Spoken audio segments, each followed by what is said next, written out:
It's springtime and the wind has been whipping all around the country. We're going to talk about lure choices for multi-species anglers on windy days in this episode of Fishful Thinker, the podcast. I'm Chad LaChance and you're listening to Fishful Thinker, the podcast. All things fishful, all the time. Hey guys, Chad LaChance here. Thanks so much for tuning into this episode of Fishful Thinker, the podcast, brought to us every week by Sportsman's Warehouse. Visit them at sportsmans.com or any one of 140 plus stores nationwide. And the fine folks at Peterson Toyota in Fort Collins, Colorado. Guys, here we are. It is March 21st. I just came in from fishing on the lake here that I live on. Was just doing some bank walking, looking around. Lake's not open to boats yet, so just doing some looking around, some exploratory casts as I'm known to do this time of year. And once again, the wind is just absolutely ripping out there, like sustained 15, maybe a little bit more than that, gusting to maybe 30 to the point of borderline ridiculousness. But there's no fish in my office, so the only way to catch any of them is to go to the lake and fish. And while I was walking around down there, even my old dog was looking at me like, you're an idiot for being out there fishing in the wind. The wind was blowing 45 degrees in on the bank I was walking. And we were literally getting wet 10 feet from the edge of the water as it's picking up water and throwing it at us. And I mean, it's really windy out. And there's still fish to be caught. And a lot of days, a little bit of wind will really light the fish up and get them going. And we've done some other podcasts on fishing in the wind before with all the nuances and details and this, that, and the other. But I've got a couple emails lately. And it seems like all people ask me about as far as wind is lures. What do you throw in the wind? And also I got an email from a gentleman who I think makes a valid point that some parts of a lot of my podcasts go over average guy's head. I split too many hairs and focus on too many nuances. And that may be the case. And the goal here with this podcast is always to educate people. We don't do this for any other reason than to educate people and hope that you guys catch a few more fish based on what you hear, or maybe get motivated enough to go fish maybe an extra day or two or something like that. It's always meant to be positive. And it is definitely not my goal to talk over people's heads, nor is it my goal to ever sound condescending to anyone that chooses to be more simple than the way I fish. Absolutely, that is not anything that I have any intention of doing. I'm perfectly happy with however you want to fish. Do it within the bounds of ethics and knock yourself out. But the flip side of it is I know we have a relatively diverse following of anglers, some of which are very hardcore, and I need to address those folks as well, and I need to do that with something that's a little bit closer to maybe what their skill set is. But at the same time, I know I have other guys that just want to sit on the bank and dunk worms or take their kids fishing or things like that. And I get it. So we try to mix it up as best we can. So if you're really interested in the nuances of fishing in the wind, there's a whole playlist on the Fishful Thinker YouTube channel of our podcasts, and there's a couple others that address wind, and I talk about various lines and different casting angles and this, that, and the other. And again, nuances, the kind of thing that maybe if you fish a half dozen times a year are more than you need to know. And that's why we're going to keep this one much more simple, because like I said, a couple of those emails came in the last week. It's been so windy around the whole country that guys are running into wind problems. And the interesting thing from the standpoint of filming a TV show, and we've done some serious wind fishing, but we're always limited from the standpoint that it's very difficult to produce quality TV when the wind is ripping. That doesn't mean we don't put the camera away and keep fishing, but it blows out our audio. The boat moves so much that it makes people sick to watch the video, even with stabilized cameras. And it's just tough. It's just generally tough to produce television in the wind. Everybody's yelling at each other because nobody can hear anything. So everybody's yelling over the wind, and it's just not that good. So we haven't done a tremendous number of television shows in heavy wind. We've done some, but not as many as we've run into wind on days. And I know you guys run into wind a lot, and like I said, this year's been exceptionally windy.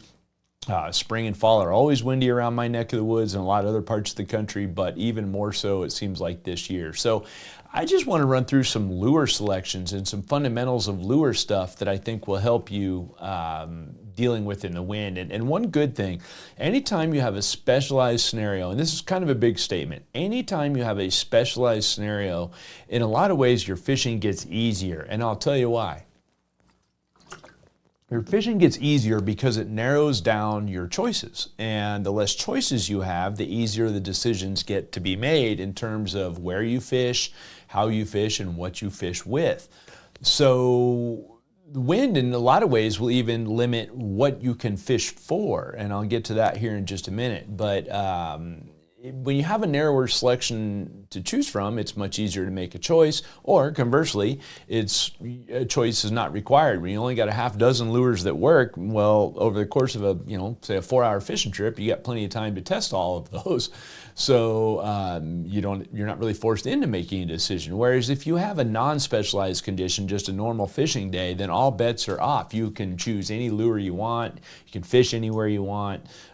You can fish for whatever you want, and so therefore you have more decisions. So I'm of the opinion that wind is generally better, but I'm also of the opinion that there's such a thing as too much of a good thing. And that's basically what I dealt with out there today. And the reason being, it was so windy that I couldn't throw even my normal wind lures in a lot of cases. And so there's certainly limitations to it. But let's get into some of the specific things I want in a lure when the wind is blowing. And first of all, I'm not going to seek out sheltered banks. I do want to throw that out there. And I'm not going to get into too many details on that. The obvious answer for a lot of people is to go where the wind isn't blowing. And the problem is those are the least active fish in the lake in most cases. So you're automatically hamstringing yourself. You're better off to go where the wind is blowing and adjust your situation accordingly. But if it's blowing just flat too hard to fish there, well, then maybe that's not the best time to go fish in general. And I was borderline up against that today. So let's give it a quick start. First of all, what did I catch fish with today? I did fish today, and I caught a few trout, and that's it. It was not anything exciting. I didn't fish terribly hard because it was miserable, and like I said, even my old dog was looking at me, and I did not encounter any of the walleyes that I thought I might. But again, I was fishing mid part of the morning as well. So I caught my fish today throwing a 1/2-ounce lipless crankbait, specifically a Berkeley War Pig in a chrome with a blue back color. And that's a relatively large bait by most people's opinions for trout. I did not catch any trout over about 14 inches long. So that should tell you that the size of that lure is not too big. Had I got it in front of a trout that was more like 5 pounds, which there are plenty of around my neck of the woods, I would have had just as good a shot at getting that thing to bite it. But why the lipless crankbait? First of all, I already gave you a hint. It's a 1/2 ounce, and that's kind of a standard size for lipless crankbaits. I've seen them as small as an 1/8 ounce, and I've seen them up to 1 ounce, maybe even bigger than that, 1.5 ounces. But a 1/2 ounce is generally a general standard size. I honestly think the 1/2 ounce Bill Lewis rattle trap was probably the inventor of the genre. And I throw a Berkeley War Pig. It's a little bit better balanced. I can work it at more speed. It's just a more modern version of the original rattle trap. And a lot of companies make lipless crankbaits. The hallmark of all of them is that they sink like rocks, for one. And for two, they're full of BBs, lots of small BBs. And those small BBs all cling together and they make noise underwater and under a very tight vibration, which lipless crankbaits have. And that makes it an excellent choice for throwing in the wind because it's heavy enough that I can launch it. It's compact enough because it's full of BBs, so it's small profile for its weight. So I can launch that thing, and that's key. And then the other key is because it sinks on its own, I can count it down, stick the rod tip down on the surface of the water and let it pull the line under the surface. So the wind is not affecting my retrieve nearly so much as far as blowing on the line itself. So the lipless crankbait is probably my first choice day in and day out for fishing around in the wind. But then it doesn't matter. I also want to point out this is a multi-species thing. I referenced that I've caught trout today just to set background, but I could have just as easily caught bass had it been a little bit warmer. Could have caught walleyes if I was maybe in a lower light condition. Could have caught white bass or wipers if they were available. I mean, there's a lot of things I could have caught today. It's just that I happened to catch a couple of trout. So the Lipless crankbait, it's just a very easy to throw, very easy to fish bait, and I don't have to overcomplicate it. Somebody out there's thinking, well, why not a lipped crankbait, something with a bill on the front, a diving lip, and that's a good choice as well. But it's tough to throw in the wind because that bill will catch a lot of wind, and there's not any crankbaits that I'm aware of that cast better than a lipless crankbait. So part of it is just the ability to get the bait out there. And like I said today, it was sustained 15 to 20, gusting to 30. So I'm making a sidearm cast, throwing it hard as I can, and trying to get the bait straight into the wind, and a lipless crankbait does an excellent job with that. And it has enough resistance in the water that I can keep track of it, and it's heavy enough that I can keep track of it, I can feel it, and oh, by the way, it's an excellent bite getter in a whole big range of water temperatures, so that's important as well. When it's windy, I'm more of a straight retrieve, and it's probably going to be a relatively quick retrieve on top of it. There may be some little stop and goes in there, some things like that, but I'm not yo-yoing it or doing anything crazy. I'm just huck and winding and trying to keep tension on it all the time in the wind. So that's probably my first choice, and again, it doesn't matter with what I'm fishing. And since I referenced that I was fishing chrome with a blue back, it's because we've got a classic post-frontal day today. It's high bright sun and the wind is ripping, so there's not a cloud in the sky. So the chrome is a good choice for that. And that's why I chose that color. But whatever color it is you choose should be based on your lighting conditions and your watercolors, and not super relevant to this conversation. So the rattles and the weight of the lure are. So that's the first thing that I'm going to gravitate to in the wind is a lipless crankbait, and I always have them on me. I carry a box in my Tundra all the time for traveling. You know, if I'm driving around and I see a place I can fish, there's always a lipless crankbait in that box because you just never know. There's wind is a key thing, and I can cover a lot of water. Incidentally, if the wind's not blowing, I can throw that thing a really long ways, and so when you're working things like ponds around town, I can deal with fish that are still out deep because I can make big long throws with it. I can let it sink to however level I want, and I can work it back. So lipless crankbait first and foremost, and again for me that's a Berkley War Pig, but whatever one you choose, could be a whole slew of brands. Get a half-ounce lipless crankbait and learn to throw it.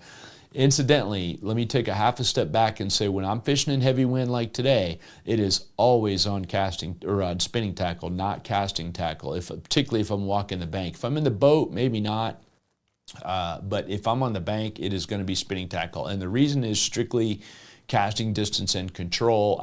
The ability or the tendency of casting gear to backlash when you're trying to throw straight into the wind, even though I've spent my whole life throwing a casting rod. I have a callus that's been on my thumb since I was about 18 years old from throwing a casting rod.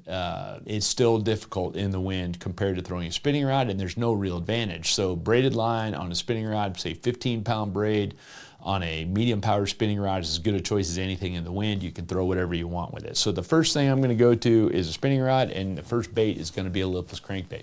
The next thing I'm going to grab from there is a little bit broader thing.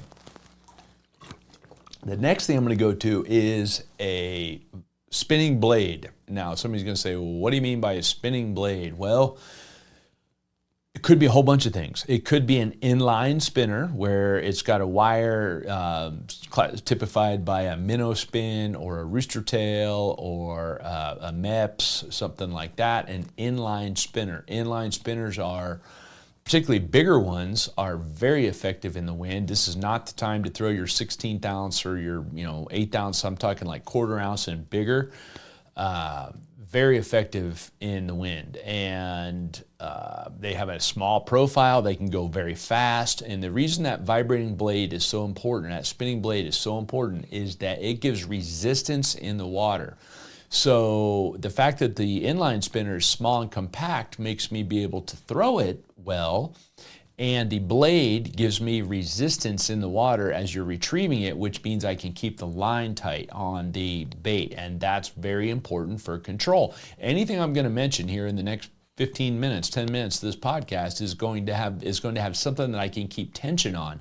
Because if it doesn't have enough resistance coming through the water, you don't have any idea what's going on with it, because the wind and the waves and everything will dampen everything that's going on and may blow a bow in your line, even with super thin braid. So very important that you keep that in mind when it comes to what you're throwing. You need resistance on the front of the bait when you're retrieving it, and a spinning blade provides a lot of resistance. So the inline spinner, I talked about that one first, and for me, the old Johnson minnow spin was fantastic. Unfortunately, that was discontinued. Thankfully, I have a whole box of them. But the good thing about them is they were very heavy. I've got a friend, David Leong, who makes his own inline spinners, and they have tungsten bodies on them. Fantastic, because they're small and dense. I can throw them a long ways even in the wind, and then that blade gives me resistance coming back. So the inline spinner is a great choice. But beyond that, there's other ways to get spinning blades, and it could be a traditional quote-unquote spinner bait, most commonly associated with bass fishing circles, although you see it a lot in pike. You'll see it in muskie fishing some, and you'll see some versions of it around saltwater fishing as well, typically on a what I call a beetle spin arm or a spinner arm of some sort. But the premise is the same. You've got blades, and in the case of a lot of spinner baits, multiple blades, and they will provide that same resistance. The reason I have a spinner bait in second place behind an inline spinner is because a spinner bait does not cast as well, because it's a much bulkier bait, and so that can be a key thing. Now, there's one way to offset that a little bit, and I do this very commonly these days, even when the wind isn't blowing, and that's to pull the skirt off. A traditional either silicone or living rubber skirt would be on those. I'll take that skirt off and I'll put a straight minnow body of some sort on there instead. And what that does is take a bunch of the resistance out of the bait in the air. So when I cast it, it moves, it's being caught less parachute-like in the air, and so I can throw it farther. It also, the reason I do it a lot of the rest of the time is it just makes the profile of the bait much more realistic and overall smaller. But that's a really good choice. And again, that's most heavily associated with bass fishing, but I've had excellent success with walleyes with them, particularly when you take the skirt off and put a straight body on it. Could be a power jerk shad, could be a gulp jerk shad, could be a fluke, whatever straight body like that you like. Could be anywhere between about 3 inches and 6 inches long, depending on how big your spinnerbait is. And if you can't get it to stay on the spinnerbait, a little dab of glue up on the head of that when you thread the body on there will hold it just fine. But that's a good modification, and a spinnerbait for the same reasons as the inline spinner. It has that resistance when you retrieve it. Now, what I didn't mention with the inline spinner, and I'm going to throw it in there now, is that spinning blade also gives you flash and vibration, and that vibration will help you overcome the noisy environment that you're in. And what do I mean by noisy environment? I mean the wind has got the waves all chopped up, and so the water itself is making noise, sloshing around. Second of all, the light is going every which way because the surface of the water is broken up every which way. So it's going to disperse the visibility of the fish to some degree, and in a lot of cases will also stir sediment up and make the water have some particulates in it. And the spinning blade with its vibration will allow the fish to use their lateral line to locate it. They can feel it, and those waves, those vibration waves, travel quickly underwater. Also put off sound waves as the blades themselves hit either the body of the spinner or each other, and give you a little noise as well, which can travel very well underwater. And then the other thing is it gives you that flash, which is the strobe effect. I've got a whole 80-gallon fish tank set up upstairs, no, 75-gallon fish tank set up upstairs, and it's got shiners, common shiners from the bait shop in it. I put them in there just so I could study them as much as anything, but the funny thing is it's easy to see where they got their name shiners, because they kind of drive me crazy. I can see them from my kitchen out of the corner of my eye, and every time they turn, they give off a little flash, a little pop of light, just no different than a signal mirror. and it catches my attention. So it's been there for over a month now, a little over a month, 6 weeks, and it still catches my attention every time the sun is shining on the tank and those shiners are darting back and forth. And then when they turn sideways just right, it gives a strobe effect. Well, that's exactly what predator fish are designed to key on. So I catch it out of the corner of my eye. It makes me turn and look. Well, it does the same thing for everything from a barracuda to a trout. I mean, that flash will get their attention. So the spinning blades will give you that as well. So chrome or gold chrome spinning blades, good choices there. So a traditional spinnerbait can be a good choice. If you want a even smaller profile, and maybe you want some scent or something like that, another possibility is an underspin, which is a jig head with a small blade that comes out the bottom of it, swivel typically coming out the bottom of it, on the bottom of a jig head itself, and then has a little blade that spins on there. So it's the same, it would look exactly like your jig, and you can put whatever you want on it. Let's say you got a quarter ounce jig head with a spinner blade on it. You could put anything you would put on any other quarter ounce jig head on there, but it's got a little blade on the bottom, so it does the same thing. When you retrieve it through the water column, it gives you the resistance, it gives you the vibration, and it gives you the flash. It's just a more realistic profile and gives you the ability to put a rubber body on it, similar to the spinner bait, which gives you a great big bulky profile, whereas the underspin is a much smaller profile. Incidentally, the spinnerbait and underspin are both more weedless. So if the wind has got, say, vegetation torn loose from the bottom of the lake, which happens commonly in areas that have a lot of vegetation in the lake, not so much here at my home lake, but anywhere that there is vegetation in the lake, alodia grass, hydrilla, whatever it might be, it will break loose and in the wind, and then you'll be catching it with your bait. So an inline spinner is not a good choice there, but a spinner bait or an underspin is a much better choice because they're more weedless. So, but they have the same effect. So the underspin, you can also get a smaller one. And when I say smaller, I've seen little tiny underspins like bluegill size, and I'm not going to advocate that you downsize them. I'm just saying from the standpoint of having them in your tackle box, there is definitely a variety of them. I generally keep them in 1/8 ounce up to 1/2 ounce, and I will use them for a variety of things, but almost always there's either wind or stained or moving water involved. So that's what I use the underspin situation for. Can be an excellent choice. And then the last one I kind of touched on, and that's a beetle spin arm. And the beetle spin arm is, you guys are familiar with beetle spins. They've been around forever.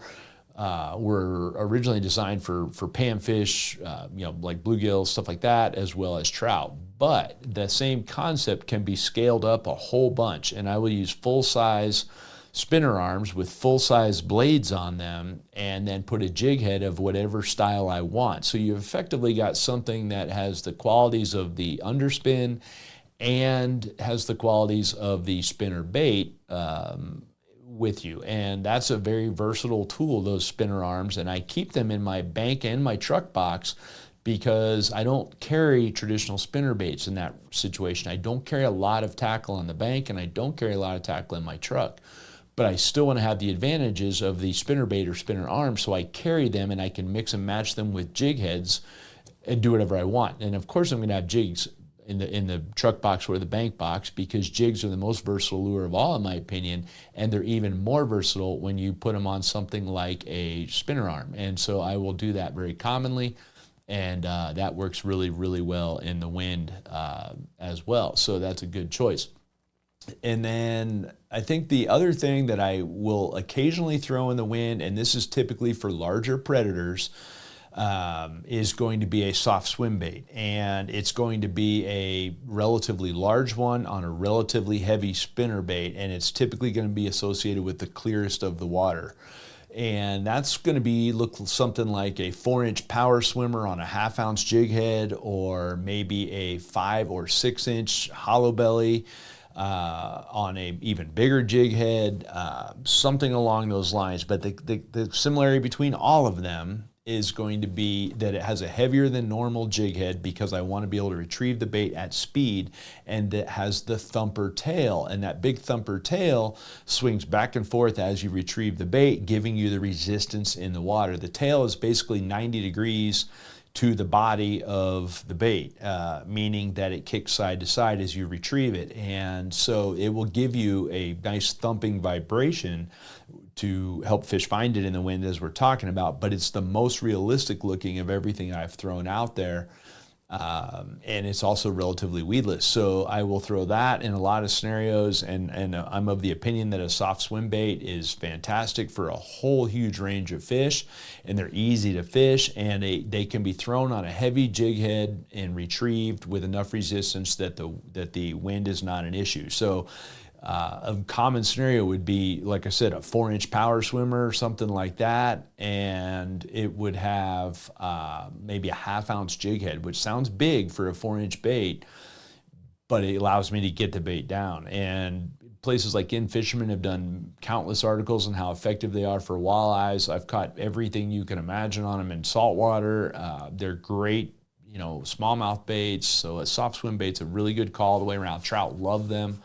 And you just upsize the jig head a whole bunch because it's meant to be retrieved anyway. The faster you retrieve it, the heavier the jig head you can get away with. So that means I can throw it well and keep control of it in the wind, and that's an important thing. So I mentioned in the beginning that it narrows your choices down. That's my choices right there. And some of you are going to think, well, a lipped crankbait, no, harder to cast. A jerkbait, nope, definitely harder to cast. And we're talking about real wind here. We're not talking about a walleye chop or a little breeze. We're talking about wind, a full-on day that you might not even go fishing, or that you're stuck there and it came up and you're already there. So jerkbait, too hard to throw. A lot of other baits, too hard to throw. All your finesse baits go out the window. And the one thing that I never do on windy days is target anything that needs a subtle presentation. So bluegills, crappies, things like that. If the wind's really blowing, it's really hard to get timid feeders to bite. So that's the one thing to keep in mind. So that's the only thing I don't do in the wind. And again, if you want other nuances about casting angles, retrieve angles, things like that, there's other podcasts in the playlist on the Fishful Thinker YouTube channel that are more thorough, not just addressing the lures. And I touched a little bit on some of it here, but again, I don't want to duplicate what I've done in the past. So with that, guys, it's Friday afternoon. Wind's still blowing. Going to go get some tackle done and then try to catch a walleye this evening right at dark. So I appreciate you guys tuning in to us here at Fishful Thinker. No matter where you listen to this podcast or watch our videos or on our social media, whatever, it's at Fishful Thinker. I appreciate that very much. And hopefully you're watching on Altitude Sports Entertainment or World Fishing Network to see what we're up to on cable television as well. So thanks for tuning in. This has been Fishful Thinker, the podcast.